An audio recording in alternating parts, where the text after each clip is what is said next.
सास नंबरी, बहू 10 नंबरी। पूरे घर में मालती देवी का हुक्म चलता था।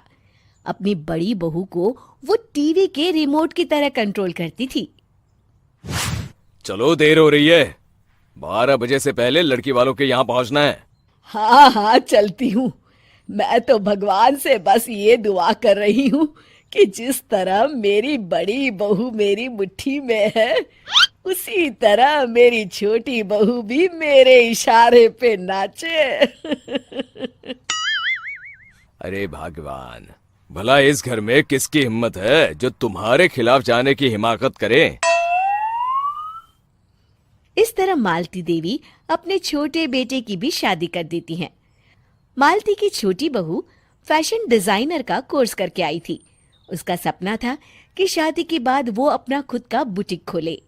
एक दिन, क्या बात है छोटी, तू तो एक से बढ़कर एक डिजाइन बना लेती है। इसमें कौन सी बड़ी बात है दीदी?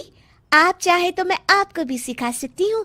हाँ, फिर हम दोनों मिलकर एक बुटीक खोल लेंगे। लेकिन दीदी, उसके लिए तो बहुत पैसे लगेंगे। हाँ तो क्या हुआ, पैसे माँ जी से ले लेंगे। हाँ हाँ, मेरे पास तो पैसों का पेड़ है ना, तोड़ के तुम दोनों को दे दूंगी। मेरी एक बात अच्छी तरह समझ लो, मैं तुम दोनों को एक ढेला भी नहीं देने वाली। बड़ी आई बुटीक खोलने वाली। ये आप क्या कह रही हैं माँ जी? आप हमारी मदद नहीं करेंगी तो कौन करेगा? अरे अगर बुटीक खोलने का इतना ही शौक है तो अपने माँ बाप से पैसे क्यों नहीं मांग लेती? मेरे पैसों पर क्यों आंख गड़ाए बैठी हो तुम दोनों? इस तरह अपने इरादे स्पष्ट करके मालती देवी वहां से चली जाती है। अरे ये क्या दीदी, माँ जी तो साफ मुकर गई। अब हम क्या करेंगे? तू चिंता मत कर, बुटीक तो खुल के ही रहेगा।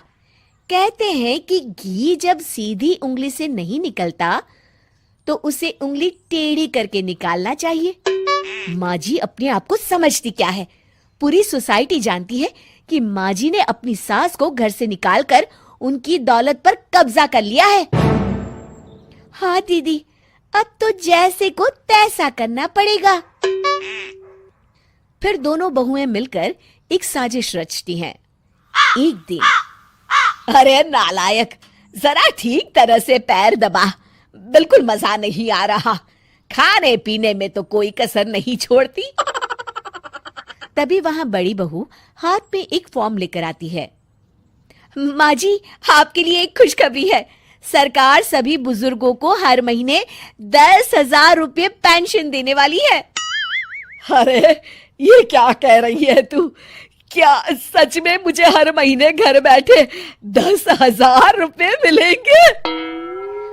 हाँ माँ जी, दीदी सच कह रही है। कल टीवी न्यूज में इस बारे में बता रहे थे।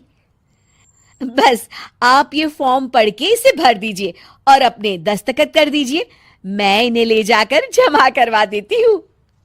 अरे नालायक, बड़ी कामचोर है तू। इस बुढ़ापे में कहाँ तुम मुझसे फार्म भरवा रही है? खुद ही भर ले, मैं दस्तखत कर देती हूँ। ठीक है माँ जी। फिर बड़ी बहू बड़ी चालाकी से फॉर्म के पन्नों के बीच प्रॉपर्टी के पेपर छिपा कर रख देती है और उन पर मालती देवी के दस्तखत करवा लेती है। कुछ दिनों के बाद मालती देवी अपने पति के साथ 2 दिनों के लिए अपने एक रिश्तेदार के यहाँ जाती है। दूसरी तरफ दोनों बहुएं पूरे घर पर अपना कब्जा कर लेती हैं। मालती देवी जब अपने रिश्तेदार के यहाँ से लौटती हैं, तब अपने कमरे में ताला लगा देख आग बबूला हो जाती है। अरे नालायको, मेरे कमरे में इतना बड़ा ताला किसने लगाया है? माँ जी, ये कमरा तो मैंने अपने बेटे रोहन को दे दिया है और आज से आप बाहर कोने में जो छोटा कमरा बना है ना, वहां रहेंगी। अच्छा, मैं उस सड़ेले कमरे में रहूंगी है? तेरी ये कहने की हिम्मत भी कैसे हुई?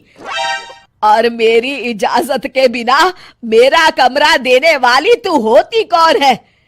लगता है तू भूल गई, इस घर की मालकिन मैं हूं। तभी वहां छोटी बहू आती है।